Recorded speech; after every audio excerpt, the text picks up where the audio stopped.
بسم اللہ الرحمن الرحیم۔ السلام علیکم ورحمۃ اللہ وبرکاتہ۔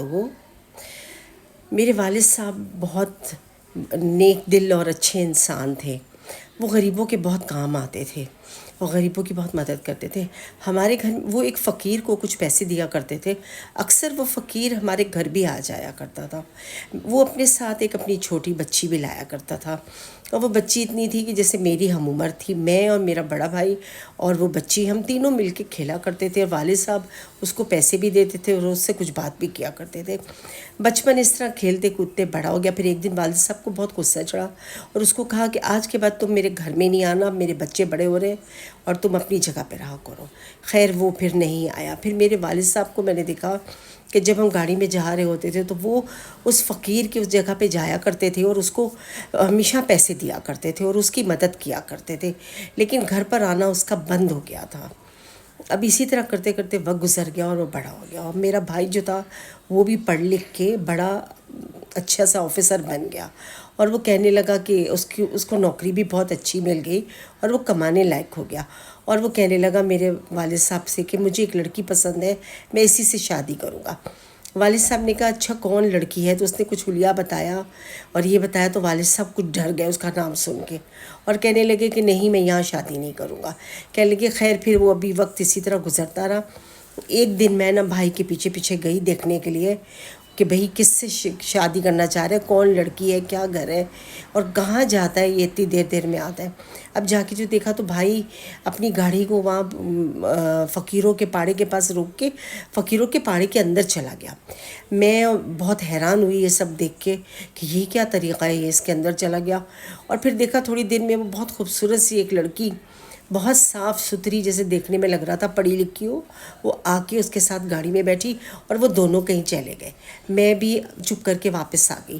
اب میں واپس آئی تو میں نے آتے ہی والد صاحب کو بتایا، چونکہ ہماری والدہ نہیں تھی تو والد صاحب ہی سب کچھ کرتے تھے، تو میں نے اپنے والد صاحب کو بتایا کہ دیکھیں اس طرح بھائی نا فقیروں کے پاڑے میں گیا ہے، وہاں سے ایک بہت اچھی لڑکی نکلی ہے اور اس کو ساتھ لے کے چلا گیا۔ اچھا کچھ پھر والد صاحب نے معلومات لیں اور خود بھی دیکھنے گئے کہ کون ہے کیا ہے۔ اس کے بعد نا والد صاحب نے بھائی کو شادی کے لیے ہاں کر دی۔ اب شادی کے لیے ہاں کر دی اس لڑکی سے، تو ہم سب بڑے حیران ہوئے کیونکہ ہماری جوائنٹ فیملی تھی، میرے تایا بھی ساتھ رہتے تھے اور تائی بھی ساتھ تھیں۔ تو اس طرح نا وہ بہت حیران ہوئے کہ بھئی یہ کیا تم فقیروں کی لڑکی لا رہے ہو، یہ کیا طریقہ ہے؟ تو بھائی کو بس وہ پسند ہے اس لیے میں کر رہا ہوں، یہ وہ اس طرح کی بات گھر میں ہوتی رہی۔ خیر پھر ایک دن آیا، ان کی شادی ہو گئی، چپ چاپ شادی کر کے سادگی سے لے آئے لڑکی کو، اور لڑکی بہت ہی پیاری تھی اور پڑھی لکھی بھی تھی اور بڑی سلیقہ مند۔ اس نے آتے ہی گھر سنبھال لیا اور سب کو شیشے میں اتار لیا، بہت محبت سے اور اخلاق سے پیش آتی ہے۔ میرے ساتھ تو بہت ہی زیادہ پیار کرتی، والد صاحب کی بے انتہا خدمت کرتی، یہ کرتی۔ پھر ایک دن وہ غصے سے میرے والد صاحب سے کہہ رہی تھی کہ اگر آپ نہیں بتائیں گے تو میں بتا دوں گی سب کو، اور یہ راز آپ کا کبھی نہیں چھپا پاؤں گی میں، اور میں بتا دوں گی کیونکہ بہت دن ہو گئے، میں سب کے سامنے یہ راز کھول دوں گی، آپ خود بتائیں ورنہ پھر میں راز کھول دوں گی۔ یہ آواز راز کی سن کے نا میرے کانوں میں مجھے عجیب گھبراہٹ ہوئی کہ ایسا کیا راز ہے جو والد صاحب اور میری بھابھی کے درمیان ہے۔ میں بہت پریشان ہوئی اور میں نے بہت جاننے کی کوشش کی۔ والد صاحب ٹال مٹول کر کے بات کو ٹال گئے اور بات پتہ ہی نہیں چلی کہ کیا ہے۔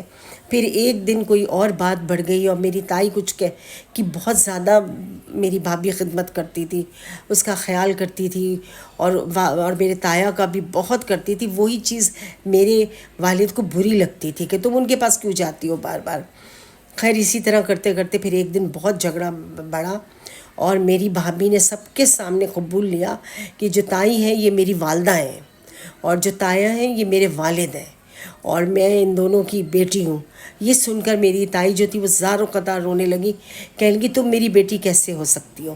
پھر اس نے بتایا کہ اتنے سال پہلے میں آپ کیا پیدا ہوئی تھی، تو اس طرح آپ کے جو یہ دیور ہیں انہوں نے اس فقیر کو بیچ دیا تھا، اور بیچ دیا تھا، اور اس نے، لیکن انہوں نے ایک نیکی کا کام یہ کیا کہ اس کو پیسے دیتے رہے اور اس کو اتنا اثاثہ دیا کہ مجھے اچھے سے کالج میں پڑھائے، میری تربیت اچھی کرے اور اپنا اچھا سا خیال کرے، اور خود بھی یہ نگرانی کرتے تھے میری آ کے.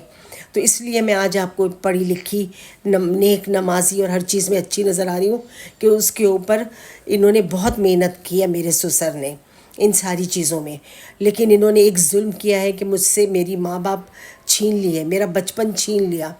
تو وہ تائی میری بہت بلک بلک کے رونے لگتی ہیں اور کہتی ہیں میری بیٹی مجھ سے کیوں چھینی، آپ نے کیوں چھینی. تایا بھی شکوہ شکایت، بہت ساری ناراضگیاں ہو گئیں کہ بچہ کیوں ہم سے لیا تھا آپ نے، ہم نے وہ وقت اپنا انجوائے نہیں کیا چھوٹے بچے کا. تو خیر وہ کہنے لگا کہ بس میں جیلس ہو گیا تھا جب تمہاری یہاں یہ بچی پیدا ہوئی، تو اس وقت بڑے بھائی، جو میرے بڑے بھائی ہیں، وہ تو یہاں پر تھے ہی نہیں، میں اکیلا ہی تھا، تو میں سب کچھ کر رہا تھا، تو میں نے یہ بچی ہٹا دی. میں نے کہا خواہ جائیداد میں 2 حصے بن جائیں گے اور تفرقہ پیدا ہو جائے گا، لہٰذا اس بچی کو میں نے بس اس نادانی میں اور اس غلط سوچ میں نے فقیروں کو دے دیا اور ان سے کہا کہ وہ پالیں اور یہ سب کریں. اور میرے والد صاحب بہت معافیاں مانگنے لگے تائی سے اور تایا سے کہ بھئی معاف کر دو مجھے، میرے سے غلطی ہو گئی ہے، بس یہ مجھے شیطان نے بہکا دیا تھا، میں اس لالچ میں آپ کی بچی کو آپ سے دور رکھا. خیر آج پھر یہ سب ایک دوسرے سے ناراضگیاں دور ہو گئیں اور ساری باتیں ختم ہو گئیں. اور پھر اس فقیر کا بھی لوگوں نے شکریہ ادا کیا جس نے بہت اچھے سے اس کا خیال رکھا، اس بچی کی نگرانی کی. اور بے شک اس کو پیسہ میرے والد صاحب بھی دیتے تھے بہت اچھے سے. آج میری بھابھی پورا گھر سنبھالتی ہے، بہت محبت سے رہتی ہے اور سب کی عزت کرتی ہے. آپ کو یہ کہانی پسند آئے تو پلیز ضرور لائک اینڈ شیئر کیجیے گا.